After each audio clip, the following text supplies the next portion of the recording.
Hi, this is Eri from Palmeri Arts and Crafts, coming to you from Entrelac region in New York State.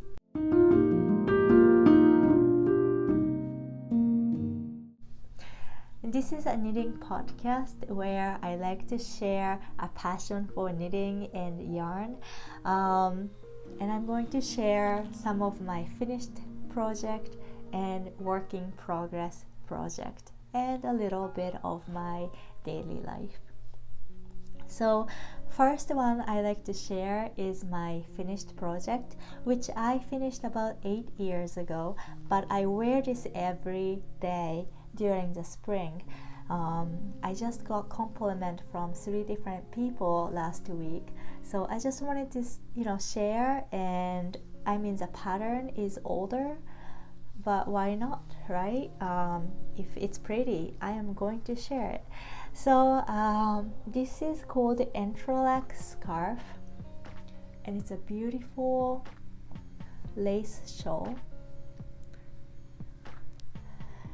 It was issued in Vogue magazine Holiday 2010, designed by Rosemary Drysdale, yes.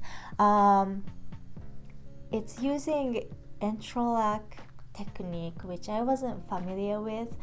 It looks very complicated, but to me it wasn't, because I'm just following what it's written on the pattern. But I cannot imagine making this pattern. It's like a puzzle.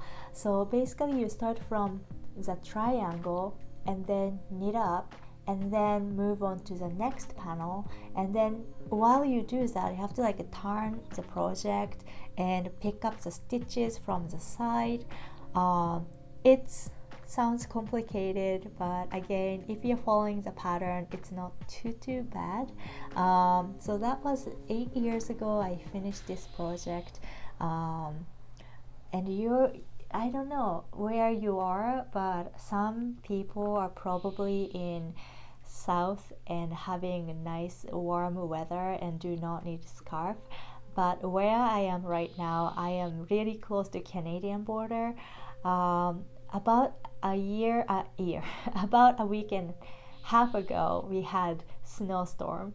So that's how cold it can get. And I swear it's nice and sunny today, but temperature is like 40 degrees. So still use my coat, jacket, and my gear. But of course, I don't want to wear any winter color or winter thick scarf. I like to feel a little bit of spring. So this pattern was perfect. With a yarn color is bright orange. I would say bright, nice soft but bright color. And the pattern is leaf motif. So, I don't see any leaves around my yard yet. But yeah, it's nice to feel the spring by wearing this.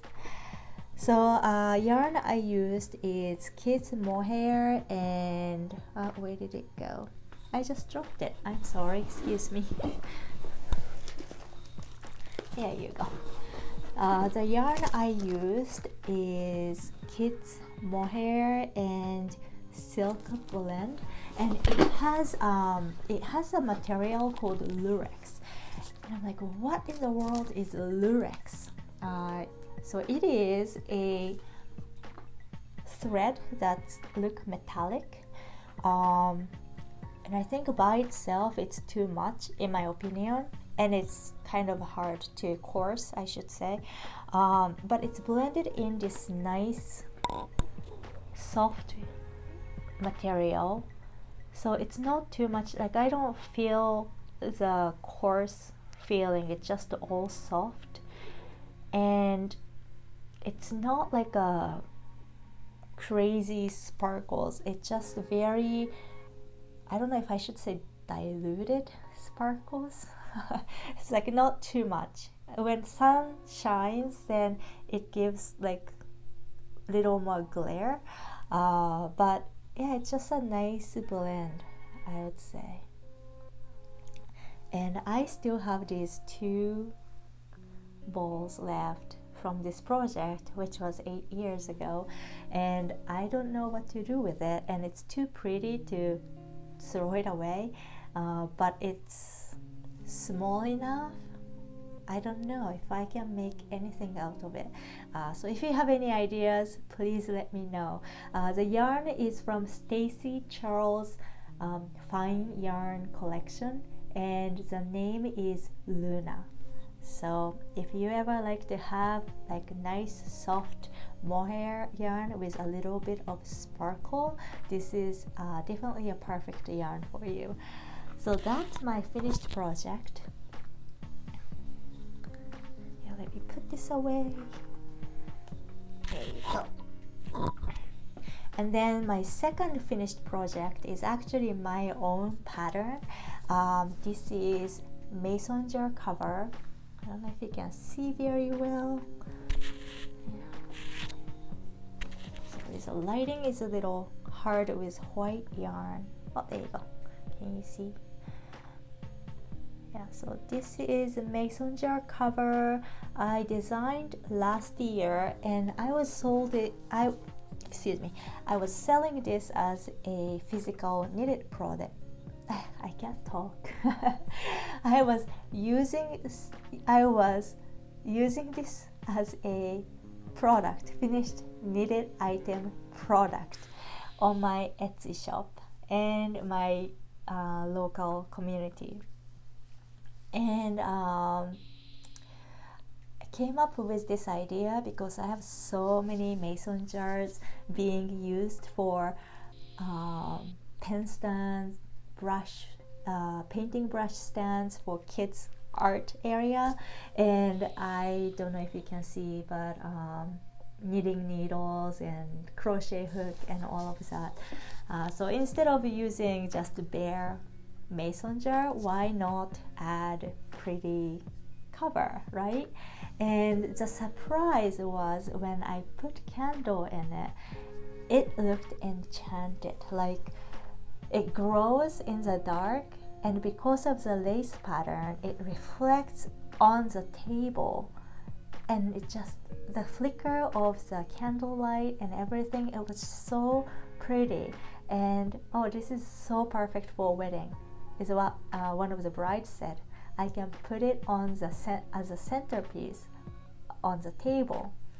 So yes, if you have a bride, a couple who are bride and groom, couple who are getting married, or you are the person who is getting married and a knitter, this might be a great project to work on. I specifically stated as summer project because I used yarn, cotton yarn, water Pima cotton yarn from Cascade. I love quick small project during the summertime, so you don't have this bulky or very thick wool and big project laying on your lap when you're working on during the summer. So this is a great spring summer project, that's for sure. So I wanted to introduce to you because I finally finished making few of them for the local store and pattern and follow along a video, and also some tutorials to go with it. So yes, I'm actually kind of proud of myself doing this because since this is totally new to me, everything about YouTube, everything about making a blog and making a pattern is completely new to me. So I'm very excited. So that's that. Oh, and I wanted to show you, I already mentioned it's Cascade Water Pima cotton yarn, but this is, again, the light is awful. There you go. This is how it looks like, and has a nice silky soft texture, and I really love this yarn, and I bet it's gonna look nice on summer dress or sweater too. So there is that.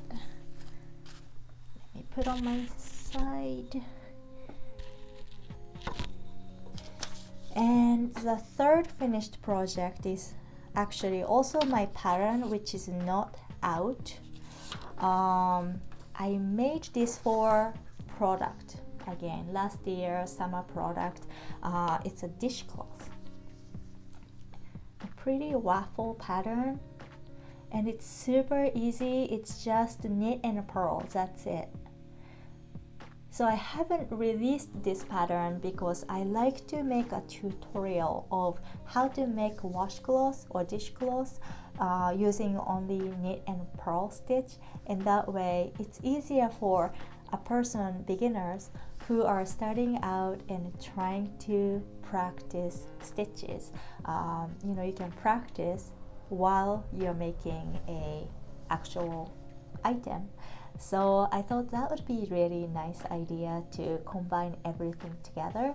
And I only sold this one on local craft fair or a local shop. I put my physical product in one shop in downtown. It's called Old Soul Design Shop. If you're interested, you can kind of peek at the webpage. But the owner did an amazing job. She has a creator space, so she's renting space from like tiny shelf space to a big booth to local crafter and artist. And she doesn't take commission. She just, okay, here is a fixed price. You pay this much for this space, and that's it. And you take everything you sold. So it's amazing. It's a nice place to get a view. And I know there is a place like that everywhere, but what she did was she created a tap room in the same store. It's slightly separated, but you can still access in between. And then she has this nice bar, which actually funny, it used to be my college bar. I used to go there, but she just renovated everything, puts a beautiful paint and wallpapers, and put nice refurbished antique furniture. It just looks so pretty, and it doesn't feel like a bar. It feels like a nice it almost feels like interior store, like Pottery Barn or something like a pretty home goods store. And it just, but not like commercialized way. It's just very personal touch and warm feeling, and there's so many house plants inside. So anyway, that's where I have my product, and she was so nice. She is letting me use a space for knitting circle, which I always wanted to do knitting circle locally, but I don't have a yarn shop, and I couldn't really invite people over to my house when kids are running around all over the place, because you like to have a knitting circle to be like mostly adults, young adults, sure, come over, but just to hang out and catch up on things and knit instead of little kids running around and coming over, mommy, mommy, mommy. So that is that. I started knitting circle a week ago, and I did 2, so I'm trying to do weekly on Wednesday. So I did 2 so far, and I saw a few people there, which is great. If you're watching this, thank you for coming. So yes, it's very exciting, and I'm so happy to have this local connection feel, especially after COVID. So I'm excited about the knitting circle. If you're not local and you won't be able to join the knitting circle, then I just created a Facebook group and a Ravelry group. It's called Palmeri, Palmeri -Love to Knit group. So if you're interested, please come join and share your project and other things. So anyways, I'm sorry I went off the topic. Dishcloth, I used yarn called Dishie from We Crochet or Knit Pick. I think they are the same company. And as you can see, there is a stash right there. I bought multiple because I knew I was using a lot of Dishie yarn for washcloths and other project I was working on, like pot holder. so I have to use those up too. But great yarn. I love Dishie yarn. I have used 100% cotton yarn before from craft store, but I feel like they tend to split when you are knitting, and this yarn doesn't, and it's pretty solid, strong, nice yarn. So if you're looking for summer project like dishcloth 100% cotton yarn, I really recommend these yarns. All right, so that is a finished project. And moving on to work in progress project.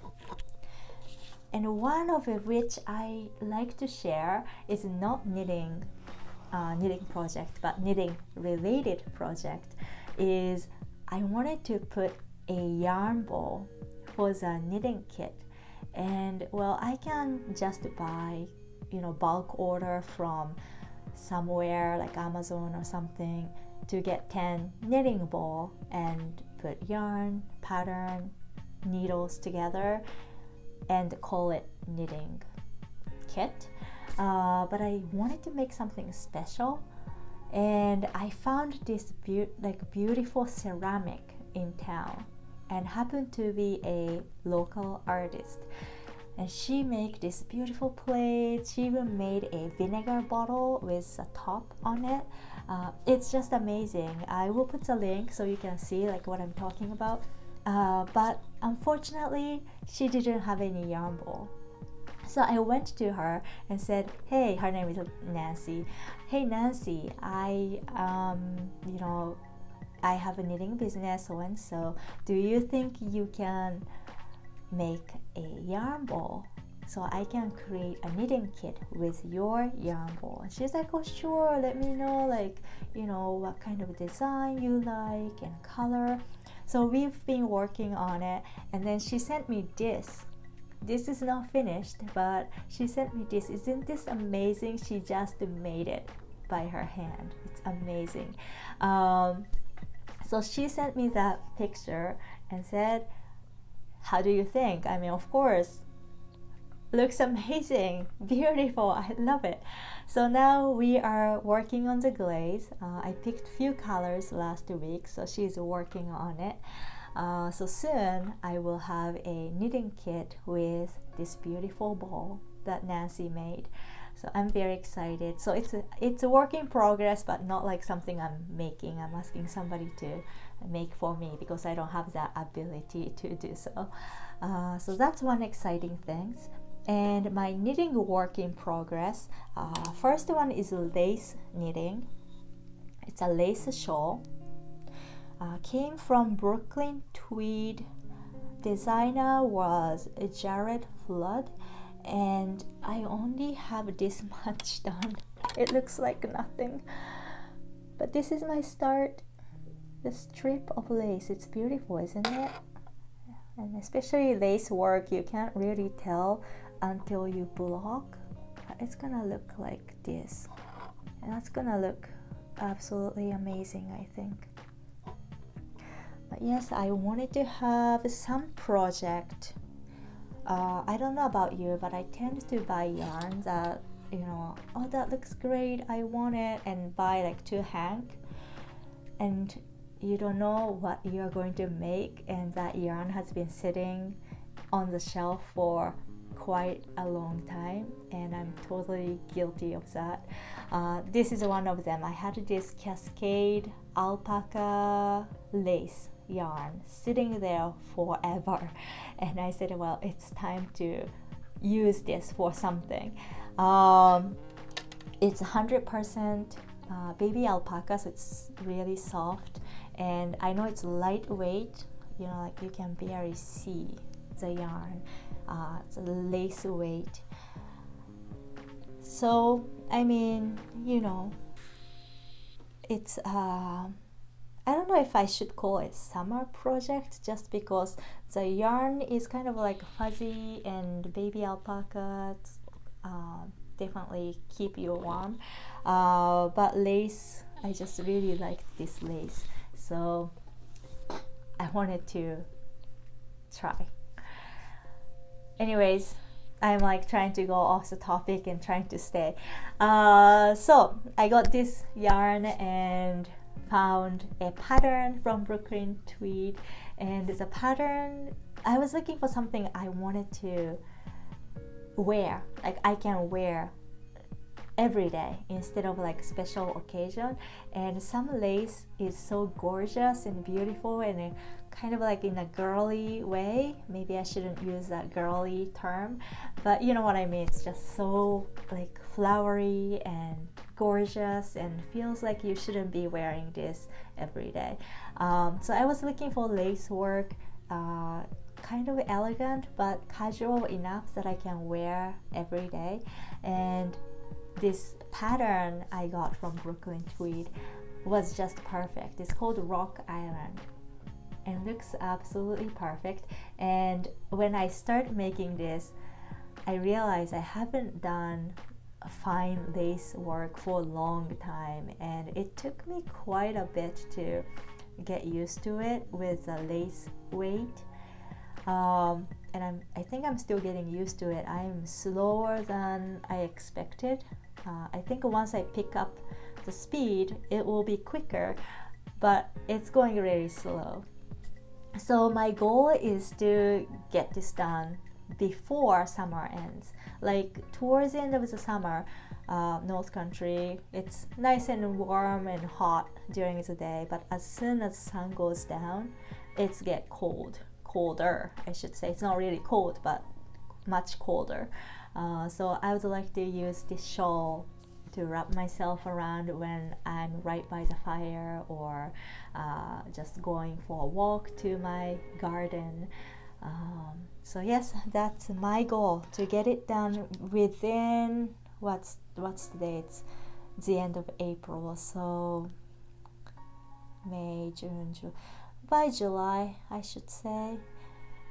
Yeah, I know you're like, what? July? It's middle of the summer. You'll be surprised in North Country. The summer ends really quick. So that's my work in progress. And yeah, speaking of garden, I love making garden. Well, oh, excuse me, I hit some mic.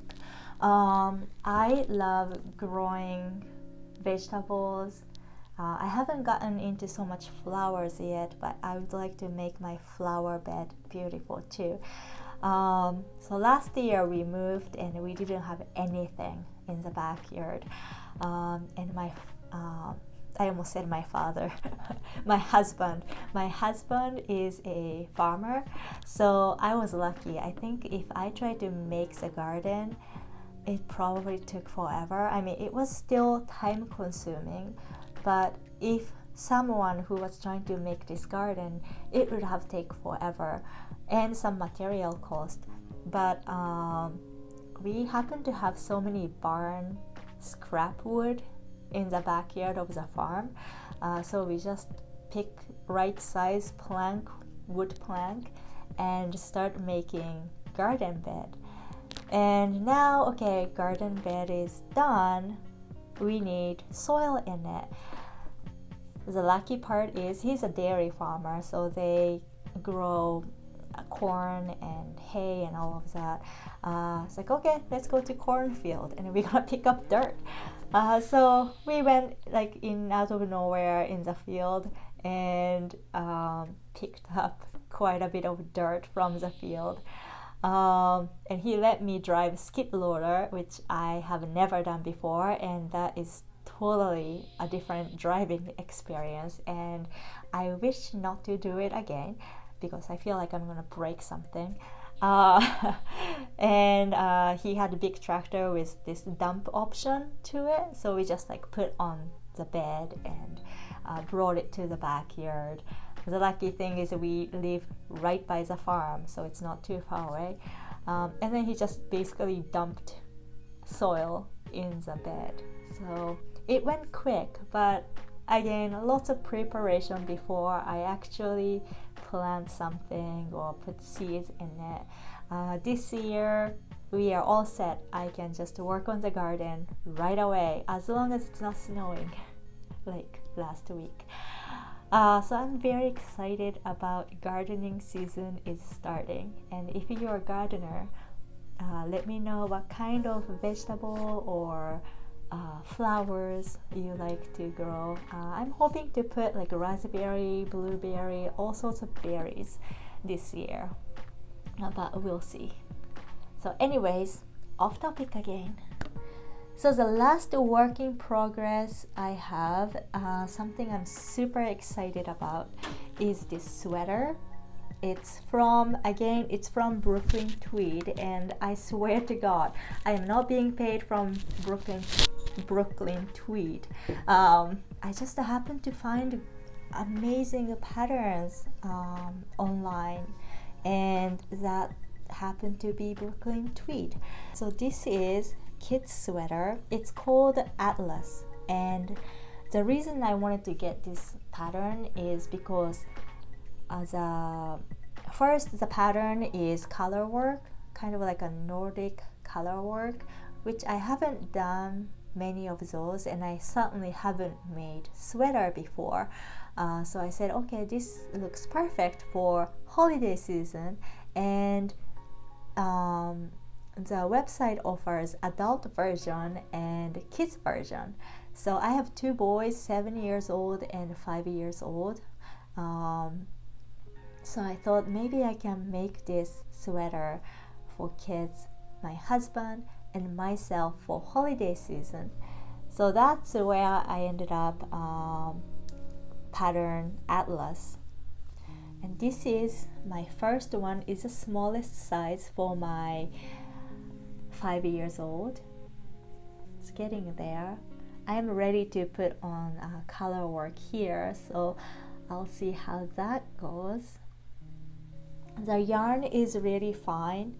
So there was a hiccup when I start making this. So of course, like, you know, I make swatches, make sure I get on the right gauge, and happen to be I have to use smaller needles.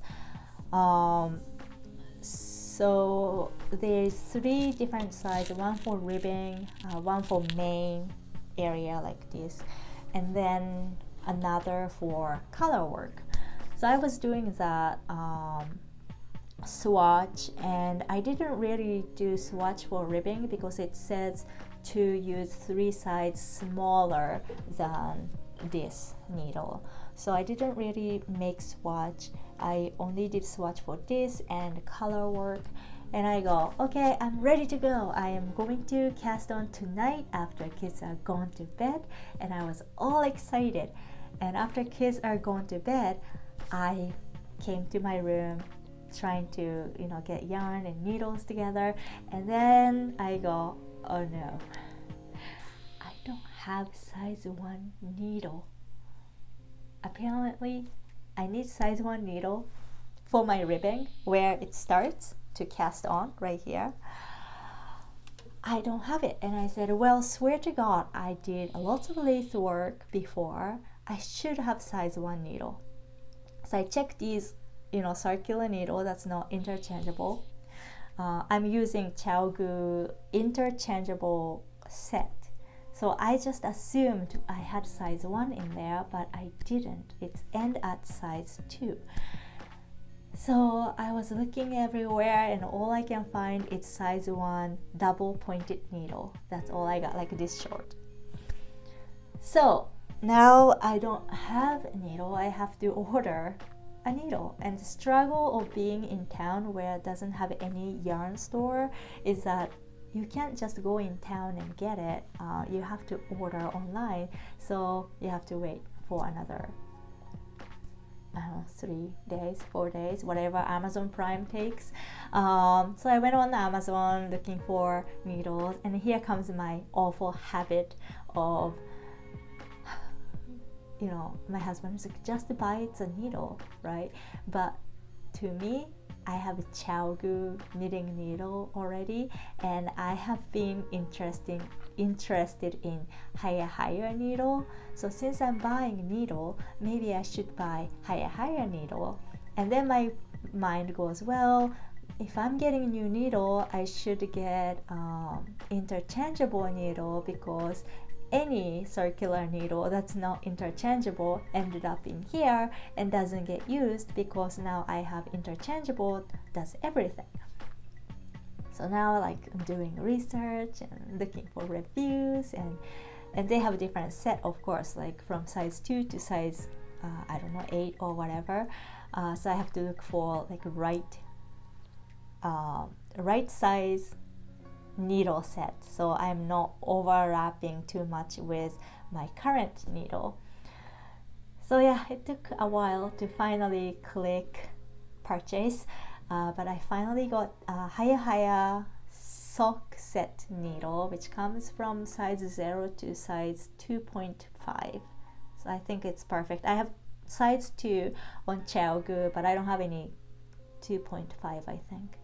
Either way, I got the right size needle, and finally I said yes, I can finally cast on.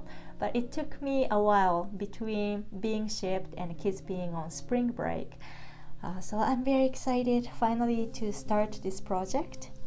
And the other thing I'm very excited doing this is the color work.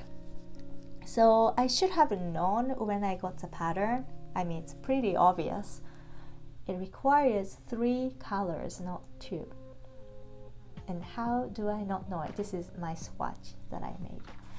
So I don't know how I didn't realize, but yes, it does use 3 colors and 2, not 2 colors. And I have done some color work, but everything I have tried before is 2 colors. So I go, how in the world am I going to hold 3 colors? And I know basic knowledge about float and dominant color and all that, but I didn't know much about it. So I said, well, I have to do research and learn new things, which is exciting. So I went online and started looking for information. And then I found this video from Roxanne Richardson. I think Richardson is her last name. If you're on Ravelry or YouTube, I'm sure you have seen her. She's amazing. She has so much knowledge. Her passion for knitting is like leaking out as an aura, I should say. But anyways, I found the video called Multicolor Knitting, What I Didn't Know. And like, oh, there's a thing she doesn't know. That's crazy. Anyways, I clicked on it and it's amazing. She's just geeking out about multicolor knitting in middle of the video, and it's just amazing how much knowledge she already has. And then like the way she researched like this book, that book, and then she ended up with a guy from Sweden, right? Yeah, I wrote it down.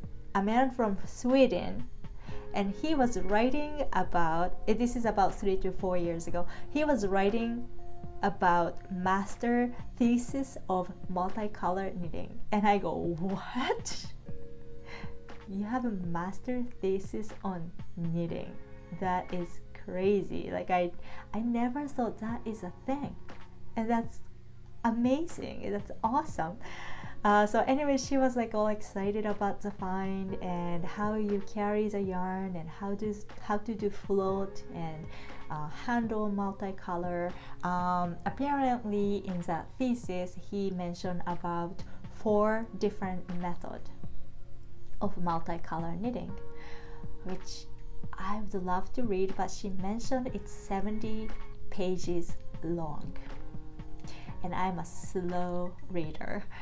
So I don't know if I mean, I'm more like an audible person now, so I can listen and do other things like housework, knitting, do other things at the same time. I wonder if he has Audible. That would be awesome. I better check it out. But anyways, she was just geeking about all the things. It was amazing, and I got so much information out of that video. And now I have to move on to like a different method and actually try on the sweater while I'm working on. and find out which method works the best for me. So that's something I'm super excited about. Yes, anyways, Roxanne is like my life goal. I want to be a walking knitting dictionary, basically. Like somebody asks and I can answer and gives a reference right away. I think it's gonna take forever for me to do that, but I'm excited to learn new things and actually hands-on and try. So anyways, hopefully someday in the future I have all the information processed in my head and be able to share those methods with you. So yes, that's pretty much what I have for work in progress and finished project today. So I know last time in October I said, hey, I'm starting podcast, I will be doing this every month, and I'm embarrassed to say I didn't, and it took me 6 months to come back to podcast. But yeah, it's got quite busy after that. Like I said, I was doing physical knitted product, and it's got busy with holiday order, which was great. Thank you for everyone who purchased from me and supported my business. But yes, it's got crazy. I wake up, knit, take care of the kids, knit until like 2 a.m 3 a.m in the morning, and start all over again up until holiday. And I was also stupid enough to take up a part-time job shortly after that podcast release, which turned into a full-time management job and did not work out at all with kids and my husband's schedule. He basically works 7 days a week as a farmer and goes to work like 3 a.m until like 8 p.m sometimes. I don't know how he does it. Today is one of those days. So yeah, it didn't work out. So now my focus is fully on my knitting page, pattern making, learning, all of that. So hopefully you get inspired from my project, and please let me know how you are doing and where you're plugging in from, what kind of project you're working on. I like to be inspired by other people's work as well, but most importantly, I like to connect. I don't have many knitting friends, which is sad to say. So yes, please connect on either here or Facebook group, Ravelry group, Instagram, whichever works for you. All right, thank you for watching. Have a good day.